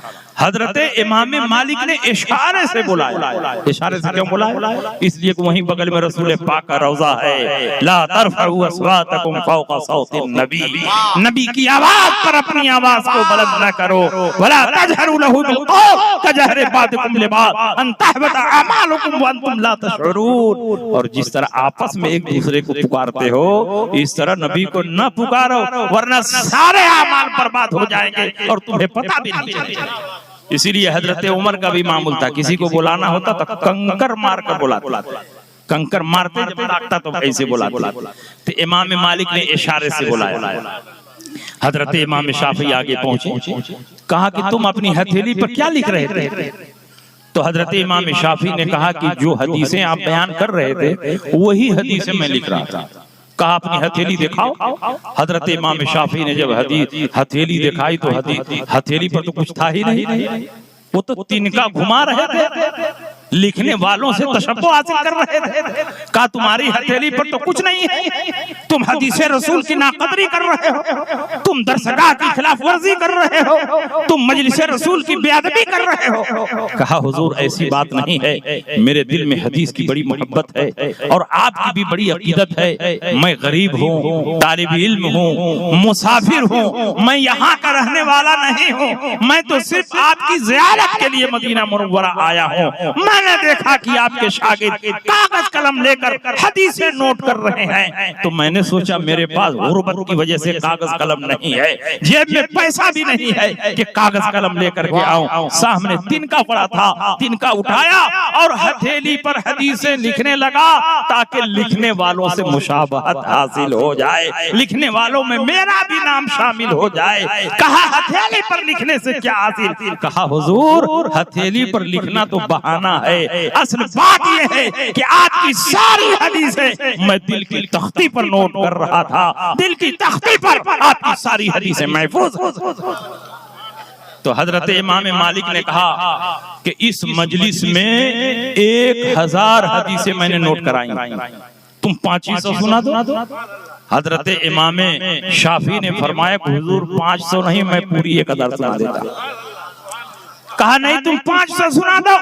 हजरत इमाम शाफी ने जब सुनाना शुरू किया तो उसी तरतीब से जिस तरतीब से इमाम मालिक ने हदीसें नोट कराई थी, पहली हदीस, दूसरी हदीस, तीसरी हदीस, चौथी हदीस, और सिर्फ हदीस के अल्फाज नहीं, जितने रावियों का नाम लिया था सारे रावियों का नाम, मतने हदीस, सनदे हदीस और उस हदीस पर जो नोट लिखवाया था वो पूरी तफसीलात हजरत इमाम शाफी ने सुना।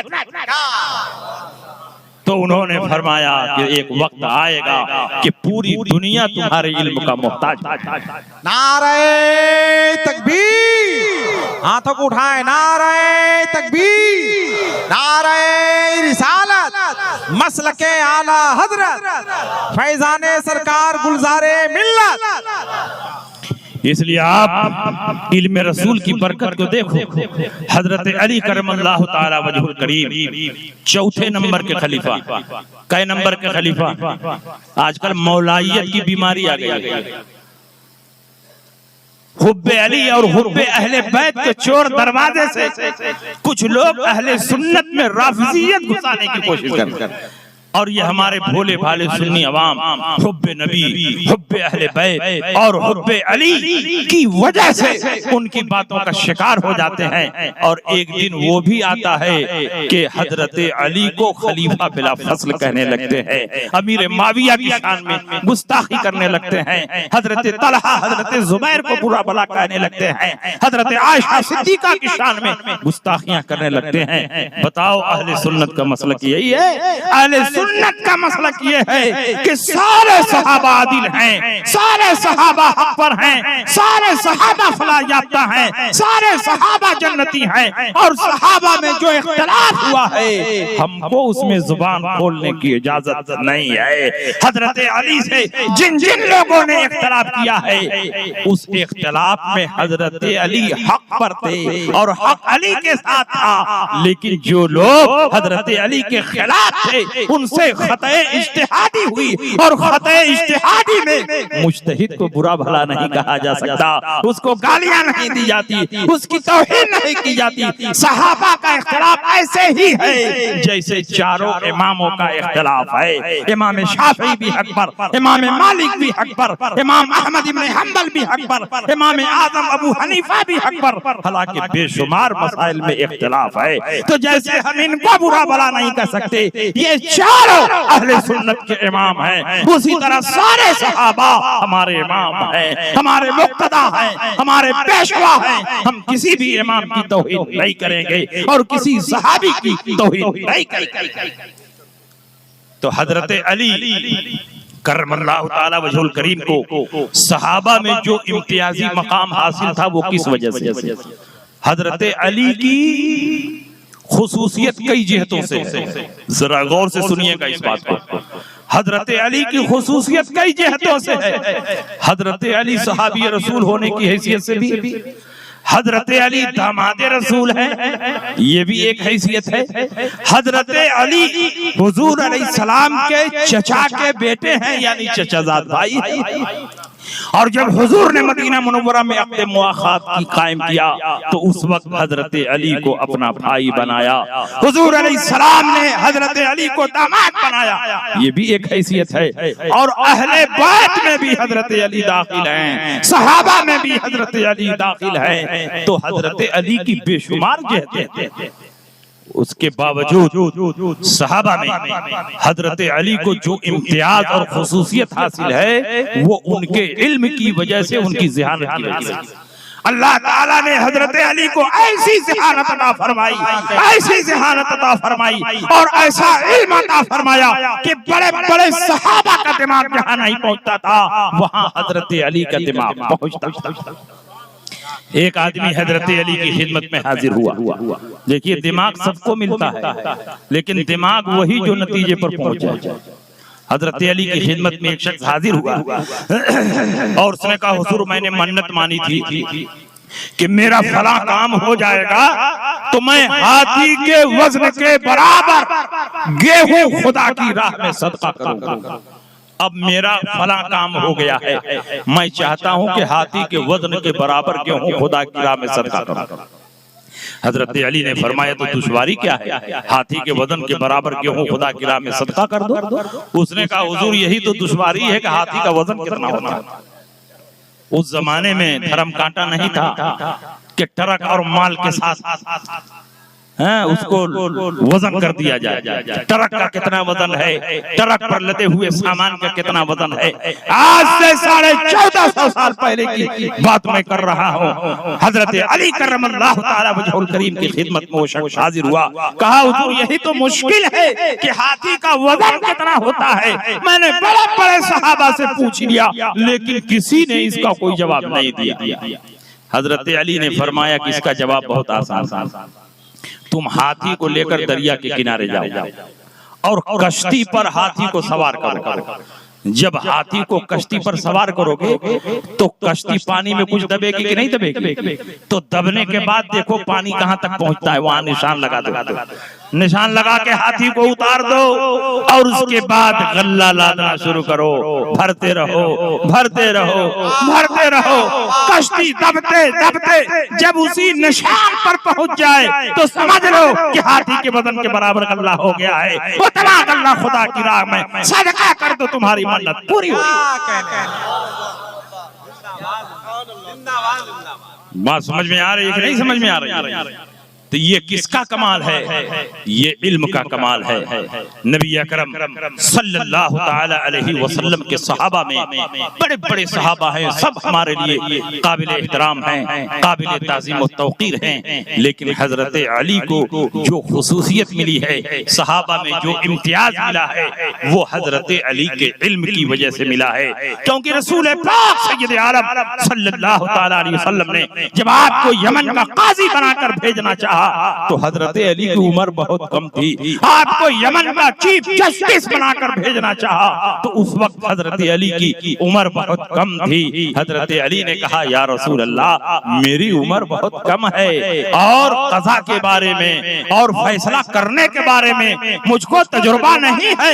रसूल पाक सय्यद आलम सल्लल्लाहु अलैहि वसल्लम ने यह नहीं फरमाया कि जब तुम नहीं जाना चाहते और तुम्हें तजुर्बा नहीं है तो चलो मैं किसी सीनियर को भेज देता हूँ। नहीं, इस दस्ते पाक में कमी किस बात की है? पूरा खजाना कुदरत तो नबी के हाथ में है। मालिक कौनैन है, वो पास कुछ रखते नहीं, दो जहां की नेमतें हैं उनके खाली हाथ में। हाथ खाली है तो दो जहां की नेमतें हैं, हाथ भरा हो तो कितनी नेमतें होगी। हाथ जिस्म तुमका गनी कर दिया, मौजे बहरे सखावत पे लाखों सलाम। मंगता तो है मंगता, कोई शाहों में दिखाओ जिसको मेरे सरकार से टुकड़ा। नारे तकबीर, नारे रिसालत, मसलके आला हजरत। हजरत अली करमल्लाहु ताला वजहुल करीम ने फरमाया, हुजूर मुझे तजुर्बा नहीं है। रसूल पाक ने, अली करीब आओ करीब आओ करीब आओ, अली करीब आए तो रसूल पाक सय्यद आलम सल्लल्लाहु अलैहि वसल्लम ने अली के सीने पर अपना हाथ मारा। अली का सीना इल्मे नबी का मदीना बन गया। अली फरमाते हैं, जैसे ही रसूल पाक ने मेरे सीने पर अपना हाथ मारा, फमा शक़त तो बादो फी क़ज़ाइन बैन इसराइल, मेरे सीने में इतना इल्म मौजे मारने लगा, इतना इल्म मौजे मारने लगा कि ऐसा महसूस हो रहा था कि मेरा सीना इल्मे नबी का खजीना बन चुका है। अब जब भी दो आदमियों के दरमियान फैसला करता, जर्रा बराबर मुझे कोई तरद्दुद नहीं। ये है हजरत अली की शान। हजरत अली करमल्लाहु ताला वजहुल करीम इतने बड़े काजी बने, इतने बड़े काजी बने कि हजरत उमर रज़ी अल्लाह ताला अन्हु अपने हर फैसले में हजरत अली से मशवरा करते। और जब अली ना होते तो बार बार हजरत उमर अल्लाह की पनाह मांगते, आए अल्लाह मैं फैसला कर रहा हूं, हजरत अली मौजूद नहीं है, कहीं गलती ना हो जाए। वकान उमर इब्नुल खत्ताब यतअव्वज़ु बिल्लाहि मिन मुदलतिन लैसा फीहा अबुल हसन, जिस मसले में अबुल हसन मौजूद ना होते यानी हजरत अली मौजूद ना होते और उमर फैसला करते तो बार बार अल्लाह की पनाह। ये शान है हजरत अली। किसने अली को सहाबा में मुमताज किया? जहां बेशुमार खुसूसियतें हैं, मेरी नजर में जो सबसे बड़ी खुसूसियत है जिसने सहाबा में हजरत अली को मुमताज कर दिया, वो हजरत अली का इल्म है। इसीलिए हजरत आयशा सिद्दीका फरमाती हैं, पूरे मदीने में कोई ऐसा शख्स नहीं जो ये कहे कि जो चाहो मुझसे पूछो, अगर ये जुमला कहने का हक है तो वो हजरत अली को है। इसीलिए अब्दुल्लाह इब्न अब्बास फरमाते हैं कि मैंने बड़े बड़े मसलों को हजरत अली से पूछा, कभी हजरत अली को सोचते हुए नहीं देखा, फौरन जवाब दिया और बिल्कुल सही जवाब दिया। ये हजरत अली की शान। क्योंकि अल्लाह के नबी ने फरमाया भी तो था, अना मदीनतुल इल्म व अलीयुन बाबुहा, मैं शहर इल्म हूँ और अली उसके दरवाजे। तो शहर इल्म में जो जाना चाहे पहले दरवाजे पर आएगा तब शहर में जाएगा। जब तक दरवाजे पर नहीं जाएगा शहर में घुस नहीं सकता है। नबी का इल्म चाहिए तो अली की चौखट पर अपनी गर्दन झुकाओ। अली के दर से इल्म की सौगात मिलती है, इल्म का फैजान। हजरत अली करमल्लाहु ताला वजहुल करीम की सिर्फ एक ज़हानत आपके सामने पेश करके तकरीर खत्म कर दूंगा। हजरत अली को सिर्फ दीनी मसाइल में ही महारत नहीं थी, बल्कि दुनियावी मामलात में भी कोई भी सवाल उनसे किया जाए हजरत अली फौरन बरजस्ता उसका जवाब अता फरमाते। और कभी ऐसा नहीं हुआ कि हजरत अली ये कहें बाद में आना सोच कर बताऊं। जैसे ही सवाल हुआ फौरन हजरत अली ने उसका जवाब अता फरमाते। अगर घोड़े पर सवार हो रहे हैं, सवार हुआ फौरन जवाब अता फरमाया। मिंबर पर खुतबा दे रहे हैं, सवाल हुआ फौरन जवाब अता फरमाया। एक मर्तबा हजरत अली नमाज पढ़ाने के लिए मुसल्ले पर खड़े थे, इकामत हो चुकी थी। एक शख्स सोचा कि ऐसे वक्त में पूछूं कि अगर जवाब तफसील से देने लगे तो नमाज ही लेट हो जाए। अली की आदत थी कि कभी नमाज में ताखीर नहीं करते थे। इतनी मोहब्बत कि हर नमाज को अली फजीलत के वक्त में अदा करते थे। और अगर कहें कि बाद में आना तब जवाब दूंगा, अभी नमाज पढ़ने जा रहा हूं, तो अली का वो कानून टूट जाएगा कि जब जब पूछा गया अली ने फौरन जवाब दिया है। तो उसने कहा कि ऐसे ही वक्त में मैं पूछूं कि जवाब दें तो फंसे, न दे तो फंसे। हजरत अली मुसल्ले पर बढ़े, इकामत हो चुकी थी। झट से एक आदमी आगे निकला, कहा हुजूर मेरे सवाल का जवाब दे दीजिए। कहा क्या सवाल है? तो कहा कि कौन जानवर अंडा देता है, कौन जानवर बच्चा देता है?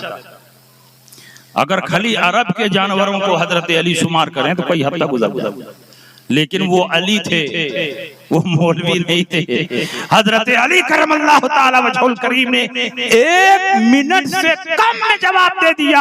हजरत अली ने फरमाया जिसका कान अंदर की तरफ रहता है वो अंडा देता है, और जिसका कान बाहर की तरफ रहता है वो बच्चा देता है। अल्लाहू अकबर। नियत बांध लिया। अब नमाज पढ़ने के बाद वो आदमी निकला, साल भर तक अरब में घूमता रहा।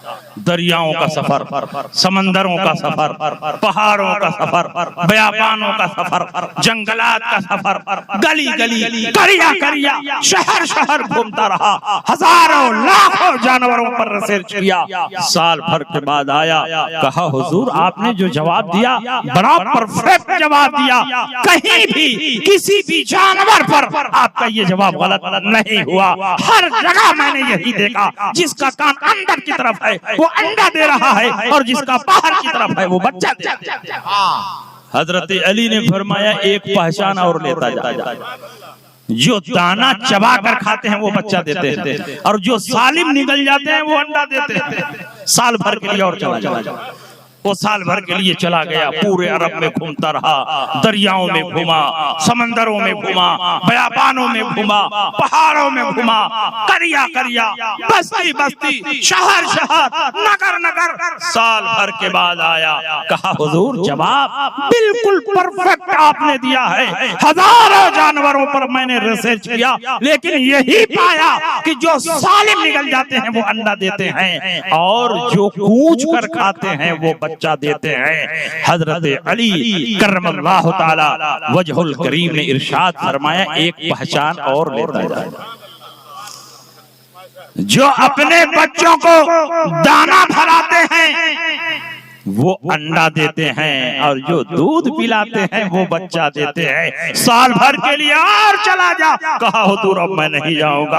आपने जितनी मर्तबा जवाब दिया है मैंने पूरे अरब में घूम करके देखा, कहीं भी आपका जवाब गलत नहीं हुआ। अब मैं साल भर के लिए नहीं जाऊंगा। हजरत अली ने फरमाया अगर तुम क़यामत तक यही सवाल मुझसे करते रहते तो नई नई पहचान देता रहता, नई नई अलामत बयान करता रहता। ये किसका इल्म है? ये रसूल पाक का इल्म है। ये किसकी बरकत है? रसूल पाक की बरकत है।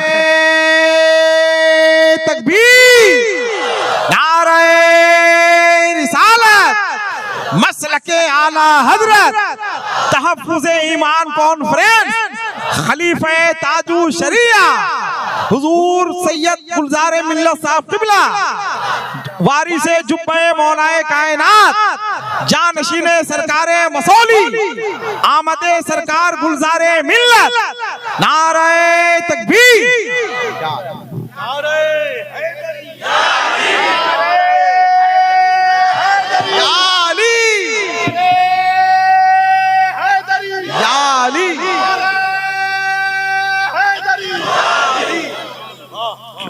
बस तकरीर हो गई, तकरीर हो गया। अभी देखिए बड़े अच्छे अच्छे शायर बैठे हैं, नूरे मुजस्सम बहुत अच्छा पढ़ते हैं, तुफैल शमसी हैं, इनको भी सुनना।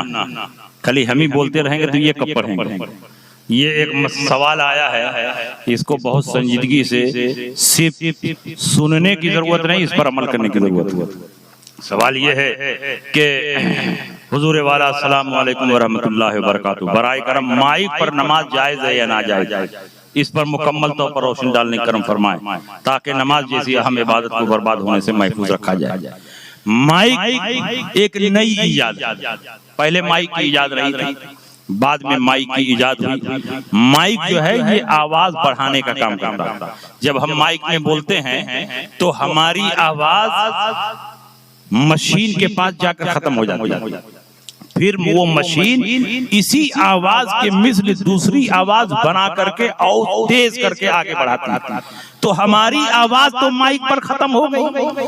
अब माइक की मशीन ने उसी जैसी आवाज बना करके जो दूर तक फेंका है वो इमाम की आवाज की आयन नहीं है बल्कि गैर है, मुतकल्लिम की आवाज की आयन नहीं है बल्कि गैर है। और हमारे फुक़हा ने फरमाया है कि मुतकल्लिम की आयन आवाज इमाम की आयन आवाज पर इक्तिदा लाजिम है, और गैर आवाज पर अगर इक्तिदा किया तो वो पूरी नमाज फासिद है। ये तलक्कुन मिनल खारिज है। जैसे जो आदमी नमाज में ना हो और वो इमाम को लुकमा दे और इमाम उसका लुकमा कबूल कर ले तो उसकी नमाज फासिद हो जाती है। उसी तरह माइक से निकलने वाली आवाज पर जो आदमी रुकू और सजदा कर रहा है वो हकीकत में इमाम की आवाज पर रुकू सजदा नहीं कर रहा है, वो मशीन की आवाज पर रुकू सजदा कर रहा है, और मशीन नमाज में दाखिल नहीं है। इसलिए तलक्कुन मिनल खारिज है। हुजूर मुफ्ती आज़म हिंद ने, हुजूर मुजाहिद मिल्लत ने, हुजूर मुहद्दिस आज़म हिंद ने, हुजूर मुफ्ती रफ़ाकत हुसैन साहब ने, हजरत अल्लामा मुश्ताक अहमद निज़ामी साहब ने, मुफ्ती शरीफुल हक हमजदी साहब ने, बड़े बड़े फुक़हाए किराम जो इस वक्त दुनिया से जा चुके हैं, सबों ने मुत्तफ़िक़ा तौर पर यह फैसला किया और फतवा सादिर किया कि माइक से निकलने वाली आवाज इमाम की असली आवाज नहीं है, डुप्लीकेट आवाज है। इसलिए माइक की आवाज पर जो रुकू सजदा करेगा उसकी नमाज बातिल और फासिद हो जाएगी। बताइए नमाज जैसी अहम इबादत को बचाने की जरूरत है कि नहीं? अरे हुक्म तो यह है कि शुबहात से भी अगर शुबहा हो जाए तो उससे भी बचने का हुक्म दिया गया। जो अपने आप को शुबहात से बचा ले गया वो अपने ईमान को सलामत ले गया। समझ रहे हैं कि नहीं समझ रहे हैं? इसलिए माइक पर नमाज पढ़ने से आप बाज रहे। इसलिए कि जब आप नमाज पढ़ेंगे मेहनत भी करेंगे नमाज भी बातिल हो जाएगी, तो नतीजा क्या निकलेगा? इसलिए माइक पर हरगिज़ आप नमाज ना पढ़ें। और जहां तक रुयत हिलाल का सवाल है, रुयत हिलाल radio, mobile, WhatsApp, telephone, television के जरिए रुयत हिलाल की खबर से ईद मनाना, रोजा रखना ये जायज है कि नाजायज है? तो आप याद रखिए शरीयत ने बहुत साफ और वाज़ेह हुक्म दिया है, सूमू लिरुयतिही व अफ्तिरू लिरुयतिही फइन गुम्मा अलैकुम फअकमिलू इद्दत सलासीन। रसूल पाक सय्यद आलम सल्लल्लाहु अलैहि वसल्लम ने इरशाद फरमाया कि चांद देखकर रोजा रखो और चांद देखकर ईद करो, और अगर 29 को बदली हो जाए और बदली की वजह से चांद नजर ना आए फअकमिलू इद्दत सलासीन, तो 30 की गिनती पूरी करो। बता 31 का महीना तो आना नहीं है, एक ही दिन का ना मसला है। अगर 29 को अब्र आलूद है, 29 को मतला साफ नहीं है, अगर चांद मतले में होगा कहीं मान लिया जाए, लेकिन शरीयत ने रूयत पर मदार रखा, देख कर रोजा रखो, देख कर ईद करो। तो जब चांद नहीं दिखा तो हमारे लिए क्या हुक्म है? 30 की गिनती पूरी करो। तो एक दिन रोजा रखने में क्या मुसीबत आ जाती है। इसलिए शरीयत के इसी कानून पर अमल किया जाए कि चांद देख कर रोजा रखा जाए और चांद देख कर ईद की जाए। और अगर आपकी आबादी में चांद नजर नहीं आ रहा है और दूसरी जगह चांद नजर आया है, तो जब उस चांद की शहादत आपको मिल जाए तब उस शहादत पर एतमाद करते हुए रोजा रखने का और ईद करने का हुक्म है। लेकिन मोबाइल से किसी ने बता दिया कि चांद हो गया, मोबाइल पर किसी ने शहादत दे दिया कि चांद हो गया, टेलीविजन से ऐलान कर दिया गया कि चांद हो गया, तो ये सबूत शरई नहीं है। इसलिए कि पर्दे के पीछे से जो आवाज आती है उस पर अहकाम शरइया की बुनियाद नहीं हो सकती। पर्दे के पीछे से बोलने वाला पता नहीं आदिल है कि नहीं है, नमाजी है कि नहीं है, मुत्तकी है कि नहीं है, पता नहीं वो सुन्नी है कि वहाबी है, तो सिर्फ उसके कह देने से कि चांद हो गया, मैं शहादत देता हूं कि चांद हो गया, कैसे आप उस पर एतमाद करेंगे और भरोसा करेंगे? अगर आपको कोई टेलीफोन करके कह दे कि फला जगह तुम आ जाओ और फला आदमी तुमसे मिलने वाला है, तो आप तरद्दुद में पड़े रहते हैं, जाऊं कि ना जाऊं, जाऊं कि ना जाऊं, पता नहीं कौन आदमी फोन किया है। और शरीयत के मसले में आपको बड़ा जल्दी यकीन हो जाता है कि टेलीफोन आ गया तो अब यकीन कर लिया, फौरन ईद कर लो। हरगिज़ नहीं, या तो चांद देखा जाए और या तो कहीं चांद देखा गया तो उसकी शहादत आपके इलाके में आलिम और काजी के सामने गुजरे और वो आलिम और काजी शहादत को सही समझे और फैसला करे, तब उस पर रोजा रखना और ईद मनाना सही और दुरुस्त है। टेलीविजन से, रेडियो से, मोबाइल की खबरों से, तार और फैक्स से रोजा रखना भी जायज नहीं और ईद मनाना भी जायज नहीं। सबूते रूयत में तार और टेलीफोन का कतन कोई एतबार नहीं, एक दो नहीं, दर्जनों फतवा आला हजरत इमाम अहमद रजा ने फतवा रिजविया में तहरीर फरमाया। इसलिए दीन के मामले में मॉडर्न न बनो। रसूल पाक ने जो तरीका राइज कर दिया वो क़यामत तक के लिए है, उसी तरीके पर हम चलेंगे, वही ओरिजिनल दीन है। क्योंकि हम ओरिजिनल सुन्नी हैं तो हम ओरिजिनल दीन पर अमल करेंगे, ओरिजिनल हुक्म पर अमल करेंगे, ओरिजिनल तरीके पर अमल करेंगे। हमारे फुक़हाए कराम ने जो तरीके बयान कर दिए हैं उन्हीं तरीकों पर चलते हुए हम रोजा भी रखेंगे और ईद भी करेंगे। अल्लाह ताला हम तमाम मुसलमानों को अहकाम शरिया पर अमल करने की तौफीक अता फरमाए। और मैं इन्हीं बातों के साथ अपनी तकरीर खत्म करता हूँ। और आज आपके लिए खुशनसीबी है कि हुजूर गुलजार मिल्लत यहाँ तशरीफ फरमा। नबी नहीं है, आले नबी है, अली नहीं है, औलादे अली हैं। इसलिए आज के वक्त को गनीमत जानो, जो लोग कहीं से मुरीद नहीं हैं वो बगैर सोचे समझे हुजूर गुलजार मिल्लत के दामन को मजबूती से थाम ले, उनकी गुलामी में दाखिल हो जाएं। ये दुनिया में भी उनके लिए कामयाबी की जमानत बनेंगे और आखिरत में भी इंशाअल्लाह निजात का सबब और जरिया बनेंगे। व आखिर दावाना अनिल हम्दुलिल्लाहि रब्बिल आलमीन। अस्सलाम वालेकुम।